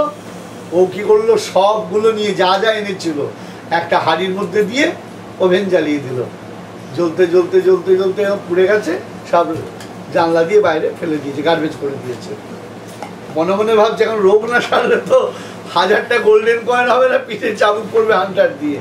ও কি করেছে, জানলা দিয়ে লাফ দিয়ে পালিয়ে গেছে। পালিয়ে যায়নি, গিয়ে ওই পাহাড়ের জঙ্গল থেকে ওই যে সবুজ রঙের লতা, ওই লতা কিছু নিয়ে চলে এসছে। তাকে যত্ন করে বেটে তার রস বের করে ভালো করে ছাঁকনি দিয়ে ছেঁকে মধু দিয়ে মিশিয়ে একটা শিশির মধ্যে আলাদা তুলে রেখেছে। বলে বাবা এটাই হলো আসল, হ্যাঁ বাকি তো সব নকল। এবার হয়ে গিয়েছে 7 দিন ধরে ওষুধ তৈরি করা। মহারাজ বলছেন হ্যাঁ ওষুধ তৈরি হয়েছে, বলে আগে হ্যাঁ, বলে দাও খাবো। দাঁড়ান পঞ্জিকা দেখি আমি। রাজা বলছে না দারুণ ডাক্তার, পঞ্জিকা থেকে ওষুধ খাওয়াবে, এই রোগ আমার সারবেই সারবে। পঞ্জিকা দেখেছে, ও তো পঞ্জিকা দেখতেও জানে না। গ্রহণের দিন ওষুধ দেওয়ার কথা বলেছে। পণ্ডিতরা বলছেন মহারাজ গ্রহণের দিন লোকে খায় না, এর ওষুধ দিতে বলছেন। এখন ছেলেটা তো বেকারটা পড়ে গেছে, গ্রহণের দিন বলে হ্যাঁ গ্রহণ, ওষুধ গ্রহণ, এই জন্য এটা রেখেছে। কি ডাক্তার, বাপরে বাপরে বাপ, গ্রহণ ওষুধ গ্রহণ, হ্যাঁ এবার আমার রোগ সারবেই সারবে। গ্রহণের দিন রাজাকে খাইয়ে দিয়েছে ওষুধ। মোটামুটি 2 দিন খেতে না খেতেই ওষুধ, ডাক্তারের রাজার পেটে ব্যথা শেষ।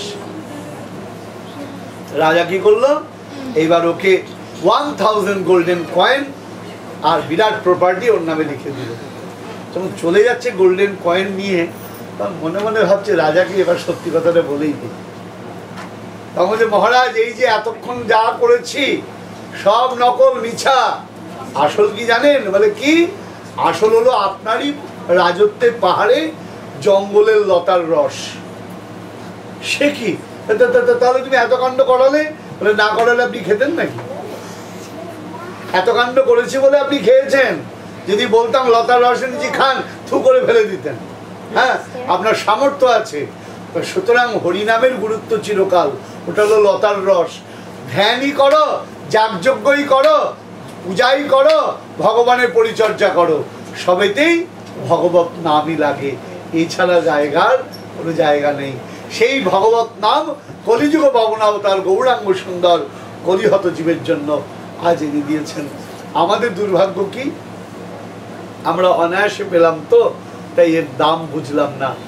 পৃথিবীতে যে প্রান্তে যান, যে ধর্মের দিকে যান, সবাই দেখবেন নামের দিকে জোর দিয়েছে। যে নামেই ডাকুক, যে ভগবানকে যে নামেই ডাকুক, সে নামেই ডাকছে উচ্চ স্বরে জোরে, কেউ মাইক বাজিয়ে, কেউ বিভিন্নভাবে ডাকছে।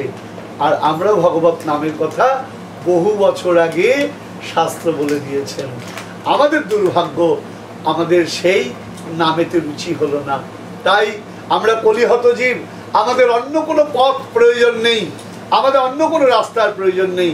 আমাদের একমাত্র প্রয়োজন ভগবত নাম, কলিযুগ পাবনাবতার গৌরাঙ্গ সুন্দর যে নাম আমাদের এনে দিয়েছেন।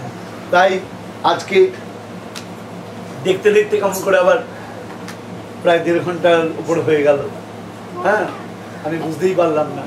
হ্যাঁ তাই সুতরাং আজকে আমরা এই প্রার্থনা করব ভগবানের চরণে যে হে প্রভু কৃপা করো তুমি, যেন তোমার নামেতে আমাদের রুচি হয়, আমরা যেন সবাই মিলে তোমার নাম করতে পারি। এই নামে ধনী লাগে না, দরিদ্র লাগে না, পণ্ডিত লাগে না, মূর্খ লাগে না। ভারতবর্ষের রাষ্ট্রপতি ছিলেন ডক্টর সর্বপল্লী রাধাকৃষ্ণন। তিনি বললেন শ্রীকৃষ্ণ চৈতন্য মহাপ্রভু 1 মাস সঙ্গীত জগৎকে দিয়েছেন। সকল মুচি মেথর চণ্ডাল, ধনী দরিদ্র, ব্রাহ্মণ ক্ষত্রিয়, বৈশ্য শূদ্র নির্বিশেষে এক জায়গায় এসেছেন। শুধু ভক্তমণ্ডলী, যেখানে অন্য কোনো কিছুর প্রয়োজন নাই, যার জন্য শাস্ত্র বলছেন নিচে জাতি নহে কৃষ্ণ ভজনের অযোগ্য, সৎকুল বিপ্র নহে ভজনের যোগ্য, যেই ভজে সেই বড় অভক্তহীন ছাড়, কৃষ্ণ ভজনে নাই কোনো জাতি কুলাদি বিচার। শুধু ভক্তমণ্ডলী, দেখতে দেখতে আমাদের গৃহেতে গৃহেতে যে ভগবত কথা হয় তা চূড়ান্ত জায়গায় চলে এলো। আজ বুধবার, তাই না? আজ বুধবার, হ্যাঁ, কথায় আছে মঙ্গলের সব বুধে পা, যথা ইচ্ছা তথা যা। আমরা বুধে পা দিয়ে দিয়েছি। আগামীকাল হরিবাসর, একাদশী ব্রত তিথি। আগামী শুক্রবার থেকে আমাদের পারমার্থিক অনুষ্ঠান আবার নতুন উদ্যমে শুরু হবে। শুক্রবার দিন অনুষ্ঠান হবে জামাইকা কালী মন্দির, নিউ ইয়র্ক। শনিবার দিন আমাদের হরিকথা আস্বাদন হবে ব্রুকলিন গৌর নিত্যানন্দ মন্দির, শ্রীকৃষ্ণ চৈতন্য নিত্যানন্দ মন্দির। আমার ইচ্ছা সেদিন চৈতন্য নিত্যানন্দ মহাপ্রভুর উপরে কিছু বলবার। আর তারপরে রবিবার দিন, অর্থাৎ এবছরের মতো, এবারের মতো, এবছর নয় এবারের মতো আমার আপনাদের সেবার সেই সুযোগ। Wood Street, Wood Side Radha Krishna মন্দিরে আমরা হরিকথা আস্বাদন করব। ভক্তমণ্ডলী, আপনারা সবাই আনন্দ সহকারে এসে ভগবত কথা আস্বাদন করবেন। কৃপা করে আপনারা আসবেন, কারণ আমার সৌভাগ্য আমি আপনাদের সেবা করতে পারছি। আর আপনাদের কৃপা যে আমার মতো জীবাধমকে আপনাদের সেবা করার আপনারা সুযোগ দিয়েছেন। আমার বড় আনন্দ লাগে যে যখন নিউ ইয়র্কে বসেও মানুষ হরিকথা কৃষ্ণ কথা শুনবার জন্য লালায়িত দেখি। আজকে বড় আনন্দ লাগছে, আমাদের ক্ষুদ্র কুটির আজ পরিপূর্ণ হয়ে গিয়েছে। হ্যাঁ, সুতরাং আপনারা আগামী শুক্রবার দিন আমরা জামাইকা কালী মন্দির, শনিবার দিন চৈতন্য গৌর নিত্যানন্দ মন্দির, হ্যাঁ, আর রবিবার দিন উড সাইড রাধাকৃষ্ণ মন্দির। 3 দিন ভগবত কথা হবে। এবং যারা বলদেবের সন্তানগণ আছেন তাদেরকে একটা বলছি, আমি একটু আলোচনা করে নেব যদিও। হ্যাঁ, আমরা শনিবার দিন রাত হয়ে যাবে, আমি ভেবেছিলাম উমেশদার বাড়িতেই বসবো, কারণ ওখান থেকে এসে রাত হয়ে যাবে, সবাই ছিন্ন পাঠ হয়ে গেলে ছিন্ন বিচ্ছিন্ন হয়ে যাবে। রোববার দিন মধ্যাহ্নে, রোববার দিন তো সবারই ছুটি, রোববার দিন মধ্যাহ্নে আমার প্রিয় গুরু ভ্রাতা, অন্যতম প্রিয় গুরু ভ্রাতা রবীন্দ্রনাথ সরকার মহাশয়ের যে বাসভবনে তিনি বর্তমানে আছেন, কারণ বাড়ি আমাদের কারুরই নয়, আজ আছি কাল পৃথিবী থেকে কোথায় চলে যাব। তাই রবীন্দ্রনাথের বাসায় সেদিন মধ্যাহ্নেতে আমরা প্রসাদ গ্রহণ করব। আমি বিশেষভাবে আবেদন করব যারা বলদেবের প্রিয় সন্তানগণ আছেন তারা সেদিন একটু গৌরভক্তগণও আসবেন, সবাই আসবেন। আমরা বিশেষ করে একটা মিটিং করে নেব আমাদের ভবিষ্যৎ কর্মসূচি কিভাবে হবে। 2 বছর গুরুদেবের সঙ্গ ছাড়া হয়ে আমরা অনেক কিছু ডিট্যাচ হয়ে গিয়েছি এবং নতুন অনেকে দীক্ষিত হয়েছে যারা এই ব্যাপারে আমার কোনো পরামর্শ বা উপদেশ তারা পায়নি। আমি বরাবরই প্রোগ্রেসিভ ভাবনা নিয়ে চলতে পছন্দ করি। আমার মধ্যে কোনোদিন নেগেটিভ ভাবনা নেই। আমার কাছে একতার থেকে বড় মূল্য আর কিছু নাই। তাই আমি সকলকে বলবো যে সেই দিন উপস্থিত হয়ে আমরা আগামীতে কিভাবে চলবো, কি প্রক্রিয়ায় আমাদের এগুলো ঠিক হবে। আমি আমার এত ইচ্ছা জানিয়েছি, জানি না আমার রাধা মাধবের করুণা যদি হয়, রাধা গোবিন্দের করুণা যদি হয়, আমার নিউ ইয়র্কেও হবে। হ্যাঁ, যদি কোনোদিন সম্ভব হয় সপার্ষদ মহাপ্রভুর ভোগারাধনা আমার বড় সার, যদি কোনোদিন হয় আমরা অনুষ্ঠান করব। তা আমাদের ভবিষ্যৎ এগোনোর কর্মপন্থা কী হবে, আমরা রবিবার দিন আমি ঠিক করেছি মধ্যাহ্নে প্রসাদ পেতে সবাই আসবে। আর ওই দিন যেন সবাই আমাকে সময় দেয়। ভুবন বিজয়দা আছে নাকি চলে গেছে? कौन कहता है भगवान खाते नहीं, कौन कहता है भगवान खाते नहीं, सबरी ऐसे खिलाते नहीं, सबरी ऐसे खिलाते नहीं। अच्युतम केशव कृष्ण दामोदर नारायण जानकी वल्लभ, अच्युतम केशव कृष्ण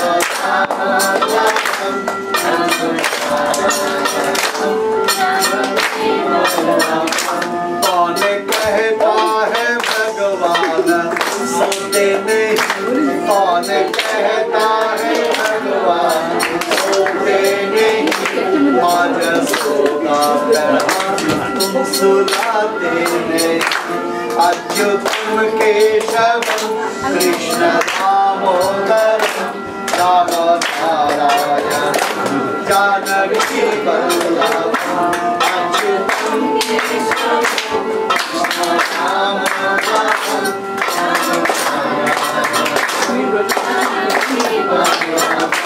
कौन कहता है भगवान नाचने कौन कहता है भगवान नाचने नचाते नहीं गोपी गोपी नचाते नहीं अच्युतम केशवम कृष्ण दामोदरम राम नारायण जानकी वल्लभम अच्युतम केशवम कृष्ण दामोदरम राम नारायण जानकी कौन कहता है भगवान आते नहीं कौन कहता है भगवान आते नहीं मीठा की ऐसे बुलाते नहीं मीठा की ऐसे बुलाते नहीं अच्युतम केशवम कृष्ण दामोदरम राम नारायण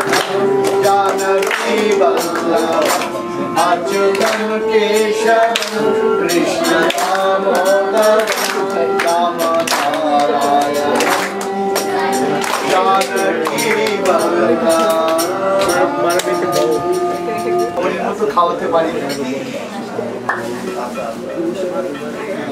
ছেলে মেয়েকে খাওয়ানোর সময় এত বড় বড় থালা ভগবানকে খাওয়ানোর সময় এইটুকু ছেলে মেয়েকে যখন হেলথ ড্রিঙ্কস দেই এত বড় গ্লাস আর ভগবানকে যখন দেই এইটুকু গ্লাস তা এইরকম খাওয়াবে কেমন করে তুমি খাবেন কে বলে ভগবান ঘুমন না মা যশোদা যেমন করে ঘুম পাড়িয়েছেন এইরকম করে কি ঘুম পাড়ায় কখনো কে বলে ভগবান নাচেন না গোপীগণ যেভাবে নাচিয়েছেন সেভাবে কি নাচাতে পারি কি আমরা মায়ার তালেই নাচছি আর ভগবান কি করে নাচাতে কে বলে ভগবান আসে না মীরাবাই যেমন করে ডেকেছিলেন সেইভাবে ডাকতে পারি কি ভগবান আসবেন হ্যাঁ তাই এখন আমরা সবাই মিলে একটু কৃষ্ণ নাম করবো প্রথমে একটু কৃষ্ণ কীর্তন তারপর কৃষ্ণ নাম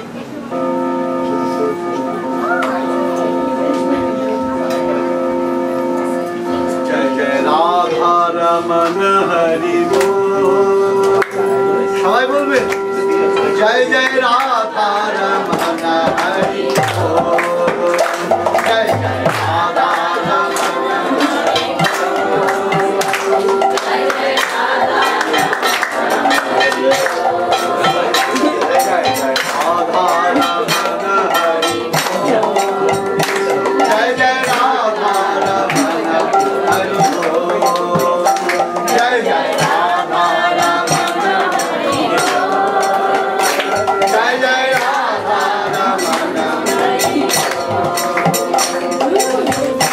अंतर बोले राधे कृष्ण बाहर बोले राधे कृष्ण अंतर बोले राधे कृष्ण बाहर बोले नायक बोले राधे कृष्ण पल के बोले राधे कृष्ण नायक बोले राधे कृष्ण पल के बोले राधे कृष्ण जय जय राधा रमन हरि बोल जय जय राधा रमन हरि बोल जय जय राधा रमन हरि बोल जय जय Radha Raman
Radhe Radhe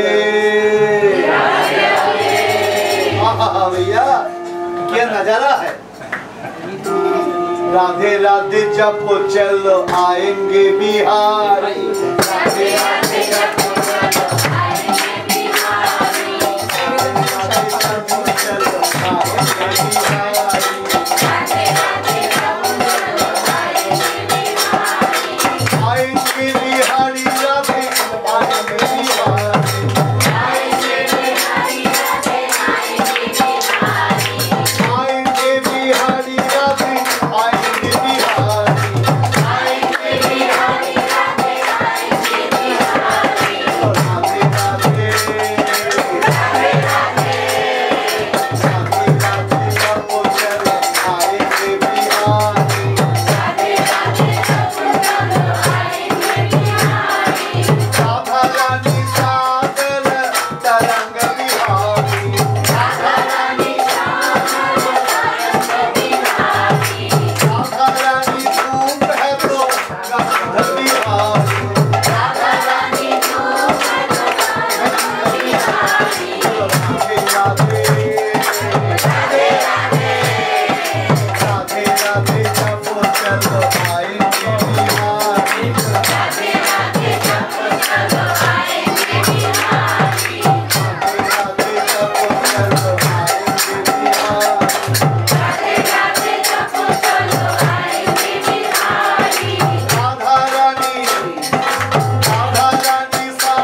Hare Rama, Hare Rama, Rama Rama, Hare Hare, Hare Krishna, Hare Krishna, Krishna Krishna, Hare Hare, Hare Rama, Hare Rama, Rama Rama, Hare Hare, Hare Krishna, Hare Krishna, Rama Hare Rama, Rama Rama, Hare Hare, Hare Krishna, Hare Krishna, Krishna Krishna, Hare Hare, Hare Rama, Hare Rama, Rama Rama, Hare Hare, Hare Krishna, Hare Krishna,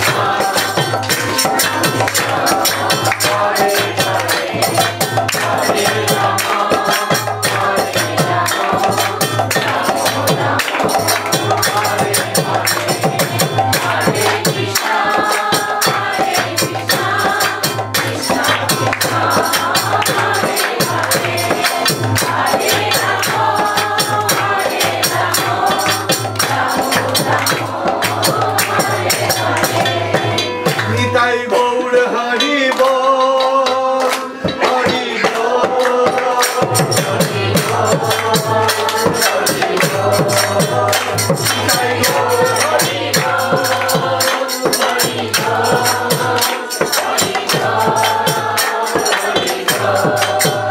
জয় রাধে, জয় রাধে, জয় রাধে, জয় রাধে, জয় রাধে, জয় রাধে, জয়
चैतन्य महाप्रभु की प्रेमदाता दयाल गीताई चाँद की अद्वैत चंद्र प्रभु की गदाधर पंडित की प्रकाश पंडित की गौड़ भक्त मंडली की श्री कृष्ण देव जी की श्री बलदेव चंद्र की श्री राधा श्याम सुंदर की श्री राधा मदन मोहन की भुवन मंगल नाम संकीर्तन की भुवन मंगल नाम संकीर्तन की अभिन्न श्री कृष्ण विग्रह श्रीमद् भागवत की अभिन्न श्री कृष्ण विग्रह श्रीमद् भागवत की কি, শুভ ভগবতীয় সন্ধ্যা কি, শুভ ভগবতীয় সন্ধ্যা কি। আজকের আনন্দ কি, আজকের আনন্দ কি। জয় জয় শ্রী রাধে।